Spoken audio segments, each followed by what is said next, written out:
Hello ஃப்ரெண்ட்ஸ், welcome to Bhairava views 786. இன்னைக்கு நம்ம பார்க்க போகிறது திருப்புகழில் வரக்கூடிய 216வது பாடலை பார்ப்போம்.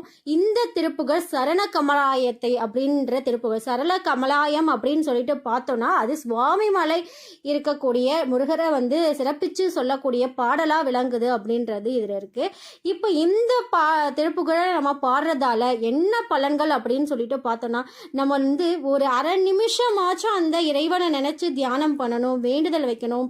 அந்த இறைவனை நினைக்கணுன்றதுக்காக இந்த அரை நிமிஷம் மட்டும் இந்த ஒரு குறிப்பிட்ட திருப்புகழை நீங்க பாராயணம் பண்ணிட்டு வந்தீங்கன்னா, ஒரு நாள்ல இருக்கக்கூடிய 24 மணி நேரத்துல இந்த அரை நிமிஷம் காலம் மட்டும் இந்த குறிப்பிட்ட திருப்புகழை பாராயணம் பண்ணிட்டு வந்தீங்கன்னா சகல விதமான ஐஸ்வர்யங்களும் உங்களுக்கு கிடைக்கும் அப்படின்ற ஐதீகம் இருக்கு.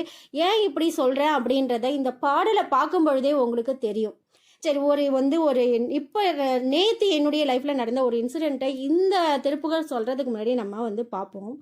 நேற்று செவ்வாய்க்கிழமை, செவ்வாய் ஓரையில் நான் என்ன பண்ணேன், முருகரை வேண்டது எனக்கு வழக்கம். நேற்று சில காரணங்களால் என்னால் சாமி கும்பிட முடியாது. அதனால் நான் என்ன பண்ணேன், சாமியை கும்பிட்றதுக்கு தான் தீட்டு, தோஷம், குற்றம் எல்லாமே இருக்கே தவிர கடவுளை நினைக்கிறதுக்கு தீட்டோ எந்த விஷயமும் கிடையாது. அதனால் நான் என்ன பண்ணேன், என்னுடைய இறைவனை, நான் வேண்ட இறைவனை என்ன நினைக்கணும்.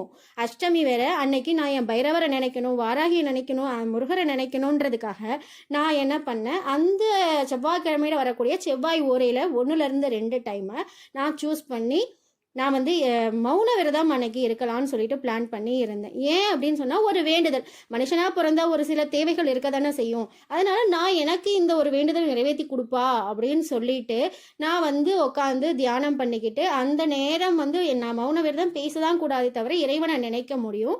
அதனால் நான் இறைவனை நினச்சி திருப்புகழ் பாராயணம் பண்ணிகிட்டு இருக்கேன், வேல்மாறல் படிச்சுட்டு இருக்கேன், இதெல்லாம் பண்ணிக்கிட்டே இருக்கிறேன். அப்போ எனக்கு ஒரு கால் ரிப்பீட்டடாக வந்துக்கிட்டே இருக்கு. அப்போ நான் எந்த காலாக இருந்தாலும் எடுக்கக்கூடாது, எவ்வளோ முக்கியமான காலாக இருந்தாலும் எடுக்கக்கூடாது. ஏன்னா நான் மௌன விரதம் பேசக்கூடாதுன்றதுக்காக நான் எடுக்கலை. ஆனால் என் உள் மனசு ஒரு விஷயத்த சொல்லுது, இது உனக்கு முருகர் நினச்சி நீ இப்போ வேண்டுதலை வச்சு பண்ணுற, அப்போ அந்த இறைவனால் உனக்கு அனுப்பப்பட்ட ஒரு மெசேஜுன்ட்டு நான் உத்தரவுன்னு நினச்சிட்டு நான் தோணுது. சரி, எதுவாக இருந்தாலும் அந்த 1 மணி நேரம் கழித்து தான் என்னுடைய அந்த மொபைலை எடுத்து நான் பேசணும்னு சொல்லிட்டு பண்ணுறேன்.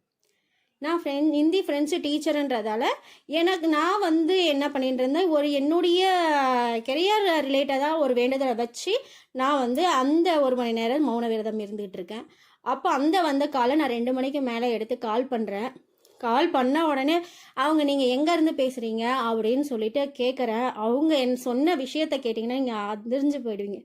ஏன்னா அவங்க சொன்னது, நான் பழனியிலேருந்து பேசுகிறேன் அப்படின்னு சொல்லிட்டு சொல்கிறாங்க. இந்த மாதிரி எனக்கு ஆன்லைனில் ஃப்ரெஞ்சு கிளாஸ் வைக்கணும் மேம், அதனால் நீங்கள் எனக்கு ஆன்லைனில் கொஞ்சம் எடுக்க முடியுமா அப்படின்னு சொல்லிட்டு கேட்குறாங்க. இப்போ இது என்னுடைய கெரியர் ரிலேட்டடான ஒரு ஃபோன் காலாக இருந்தாலும் அது வந்த இடம் நான் வேண்டிக்கிட்டு விரதம் இருந்து அந்த மௌன விரதம் பண்ணிகிட்டு இருக்கும்போது வந்ததால் அந்த பழனிமலை நாதனே எனக்கு நேராக என்னுடைய வேண்டுதல் நிறைவேறிடுச்சு அப்படின்றதுக்காக அவர் கொடுத்த ஒரு உத்தரவான்ட்டு நான் ஏற்றுக்கிட்டேன்.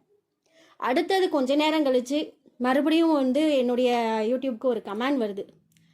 அந்த கமெண்ட் யார் அனுப்பியிருக்கான்னு சொல்லிட்டு பார்த்தோன்னா, முருகேசன் அப்படின்றவர் அனுப்பியிருந்தார். அதுவும் முருகர் வீடியோவுக்கு வேல்மாறல் மந்திரத்துக்கு அனுப்பியிருந்தார்.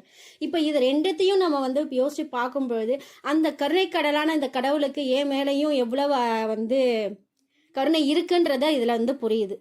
இது எல்லாத்துக்குமே காரணம் நான் இருக்கக்கூடிய எனக்கு கடவுள் மேலே இருக்கக்கூடிய நம்பிக்கை தான் அப்படின்றத நான் இங்கே வலியுறுத்துகிறேன். வாங்க இப்போ இந்த குறிப்பிட்ட திருப்புகழை பார்ப்போம். சரண கமலாயத்தை அரை நிமிஷ நேரம் மட்டில் தவமுறை தியானம் வைக்க அறியாத சடக சட மூட மட்டிப்பவ வினையிலே ஜனித்த தமிய நடி யாழ் மயக்க முருவேனோ கருணை புரியாதிருப்ப தென குறை வேலை செப்பக்கைலை மலைநாதர் பெற்ற குமரோனி கடகபூயை மீதி ரத்ன மணியணி பொன்மாலை செச்ச கமழுமண மார்கடப்ப மணிவோனே துணமிதையா மிகுத்த கணமதுர நீல் சௌக்கிய சகல செல்வ யோகம் மிக்க பெருவாழ்வு தகைமை சிவன் ஞான முக்தி பரகதியும் நீ கொடுத்து தவிபுரிய வேணும் நெய்த வடிவேலா. அருணதள பாத பத்ம அனுதினமுமே துதிக்க அரிய தமிழ் தானளித்த மயில் வீரா அதிசயம் அநேகமுற்ற பழனிமலை மீதுதித்த அழக திருவேரகத்தின் முருகோனே அப்படின்றது தான் இந்த பாட்டு. இந்த பாடலுடைய விளக்கம் என்ன அப்படின்றது தெரிஞ்சுக்கணுன்னா கீழே கமெண்ட் பாக்ஸில் கமெண்ட் பண்ணுங்கள்.